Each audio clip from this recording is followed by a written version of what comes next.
Bonjour à tous, c'est Roland pour une nouvelle vidéo d'analyse. On va faire la paire Euro-GBP ce soir. Donc on avait fait une vidéo il y a déjà très longtemps, c'était je crois le 17 août, quelque chose comme ça. Alors on va regarder très rapidement où c'était à peu près. C'était par là. Alors j'en avais peut-être une avant parce que j'ai l'impression que j'avais déjà vu, bon, enfin après. Euh, Ceci dit, bon, j'avais un avis baissier, alors je vais vous tracer les raisons du comment et du pourquoi. Euh, Ah, j'ai changé de skin là, c'est un peu, c'est moins évident. Voilà. Donc on avait une trendline ici. Alors je vais essayer de tracer ça à peu près correctement, mais là c'est pas top. Euh, voilà. Bon, disons voilà à peu près. De toute façon, c'est du résumé. Euh, on avait un canal haussier ainsi. On avait une TE ici. Donc je vais zoomer un petit peu, sinon vous n'allez pas voir. Voilà. Donc vous voyez le TE avec une épaule ici, une tête là, et une autre épaule ici. Donc, on en était, alors comme j'ai dit, on devait être au 17, donc on en était ici, et j'avais un avis baissier sur la paire. Alors, j'avais un avis baissier, donc si vous écoutez la vidéo jusqu'au bout, donc de la taille de tête de la figure, c'est-à-dire à peu près 0,84, on va voir si c'était ça, à mon souvenir, parce que j'ai un petit peu réécouté avant. Ouais, voilà, autour de 0,84, hein, donc j'étais baissier jusqu'à ce seuil. Cependant, donc j'avais évoqué très clairement des zones de support avec une descente potentiellement très molle et avec des zones de support très importantes, et notamment celui que je suis en train de tracer là, vous voyez ce support. Euh, Très forte probabilité de rebond dessus, j'avais donné, hein, il y avait plusieurs zones de support qui étaient évoquées. Effectivement, on a eu de la baisse. On a eu un 12e pullback, ceci dit, hein, qui aurait fait sauter un stop si on avait tradé. Assez imprévisible, enfin bon, on va pas débattre là-dessus. Mais bon, on est allé chercher ce niveau de support, mais on n'est pas allé plus bas. On a bloqué, enfin on a fait une petite tentative là, hein, jusqu'à 0,85,1 à peu près, mais on n'est pas allé plus bas, on a retracé à la hausse. Bon, je ne sais pas si le scénario s'est totalement invalidé, ceci dit, aujourd'hui on a une configuration tangiblement différente. On va voir ça tout de suite, puisque là on avait avec cette descente un petit peu molle, on a eu une trendline qui a pu se tracer comme ça, vous voyez, donc là on a un nouveau canal, un biseau plutôt je dirais. Bon après ça dépend du tracé, si on veut là on peut aussi faire un canal, hein. Donc c'est assez variable. Mais disons qu'on a bon voilà, on a un biseau baissier ou un canal comme on veut. Et ce dernier a été franchi par le haut, ici, donc ça s'est fait vendredi, très clairement, enfin le franchissement s'est fait avant, mais l'accélération au-dessus s'est fait après, le vendredi. Bougie très claire, hein, ce dernier vendredi, avec une mèche avec une ombre basse légèrement courte et aucune ombre en hauteur, donc ça a été un petit peu, ça a été un petit peu oscillant en début, et puis à partir de moment, eh bien, ça n'a fait plus que augmenter. Donc en toute logique, on aura sûrement un départ plutôt haussier pour la journée de lundi, donc dans la nuit de dimanche soir, enfin de lundi matin. On aura potentiellement, je pense, un petit début d'accélération haussière dans le sens où il y a de fortes chances qu'on continue le mouvement.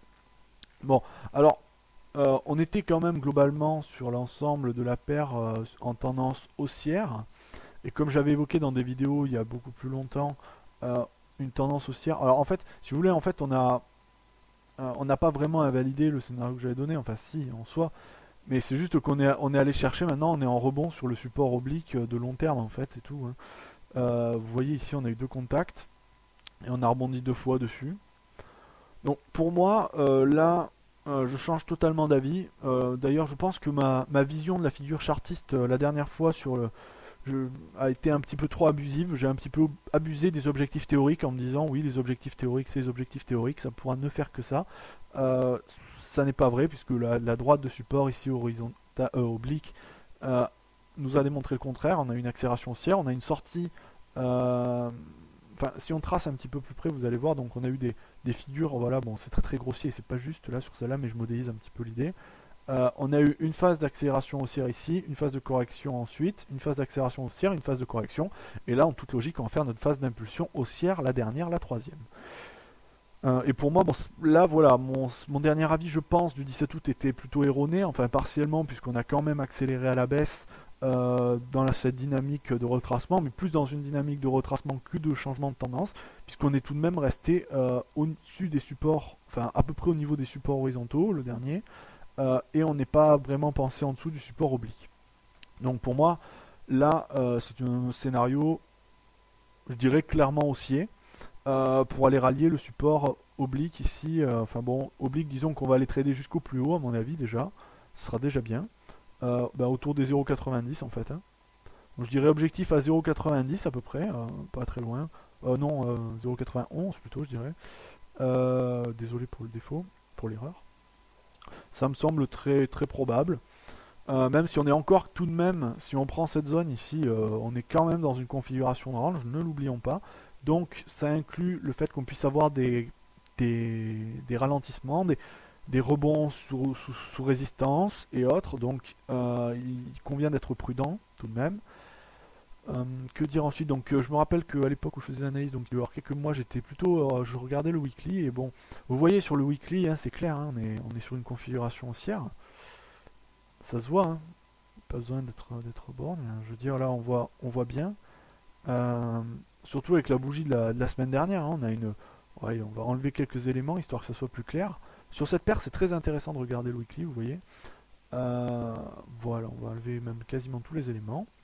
Vous regardez que la dernière configuration, là, on a une étoile du matin exceptionnelle, hein, puisque même la dernière bougie haussière vient passer au-dessus du dernier de la bougie rouge. Donc pour moi, clairement haussier hein, sur la paire, même à très long terme, je dirais. Là, on est dans une configuration plutôt à très long terme, donc je vais vraiment rester haussier pour plusieurs jours, plusieurs semaines, sûrement plusieurs mois, pour ne pas dire années. Et je pense que je vais rester dans cette dynamique-là sur la paire Euro-GBP jusqu'à ce que ce scénario weekly s'invalide.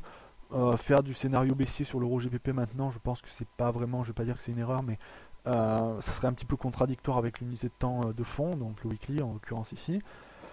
Même si bon, la dernière analyse que j'avais faite était potentiellement juste, je dirais, mais c'est pas cohérente avec le modèle, quoi. Je veux dire, on serait allé chercher ce niveau-là. Bon, s'il faut, ça va se réaliser. Hein. S'il faut, on va descendre encore.